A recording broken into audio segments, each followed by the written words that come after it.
I'm working on a 2018 Honda Odyssey rear brakes, pads and rotors replacement. Just want to give you, let me start off by the torque specs. The caliper bolts are 26 foot-pound for the rear and 80 pounds for the caliper bracket for these two big bolts right here.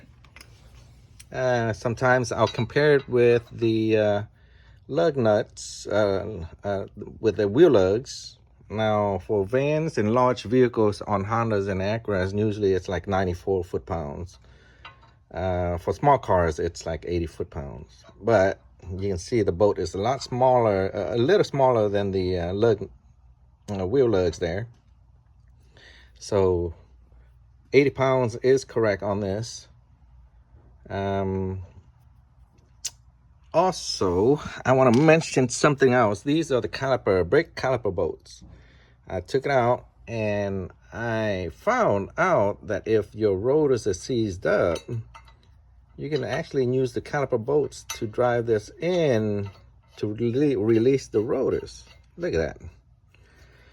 But of course, don't try not to mess up the bolt itself, because you're going to have to reuse it for the calipers. As I mentioned before on the other videos I posted, usually when I put new rotors, or even if I'm putting the same rotor back in, I normally knock the rust off and put some grease. Well, for my case, I put anti-seize. I put anti-seize on there, so in the future, if I do need to change the brakes again, it won't seize up in there because of rust. Okay, if I didn't mention before, the brake caliper bolts are 80 pounds and the caliper bolts are 26 foot-pounds. 80 for the caliper bracket, 26 for the caliper itself. In case I didn't mention before, if I haven't made a video of the fronts. The fronts are 100 foot-pound for the caliper bracket and 30 pounds for the caliper itself. So, yep. Of course, every Honda has that little screw that holds the rotor right here. Now, a lot of times it's tightened in there, so what I have is actually an impact driver. And yeah, there's a certain way you can turn and it'll impact that certain direction out. So if you want to loosen, you just have to turn this handle left to lock it left. But like I said, YouTube it if you don't understand how that works. There's plenty of YouTube videos on there that can show you.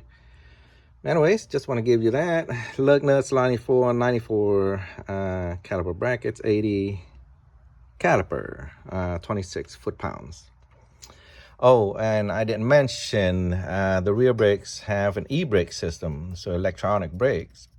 You have to release that e-brake when you're doing brake replacement. You need a scanner to release the brakes. So basically there's a screw or something in here that kind of drives the piston out and it stays out. So when you replace the brake pads, it won't go back in. You can't be able to press it back in easily. Some videos would show you how to remove this whole cover and then crank the screw itself right here. I think there's like a little plate or a gear right here that you can kind of crank and it'll release the same way. I'm not going to show you that because I never tried it before. I have my own scanner to where I can retract the screw or the piston anyways. Well, technically speaking, it doesn't retract the piston, it just kind of retracts the screw itself back there. But then of course you have to manually press the caliper back in. All right, that's that. And that's it. Okay, well, good luck, guys. Just want to give you a heads up. I didn't find any videos on the rear brakes here, so hopefully it'll help somebody out there. All right, well, good luck, guys.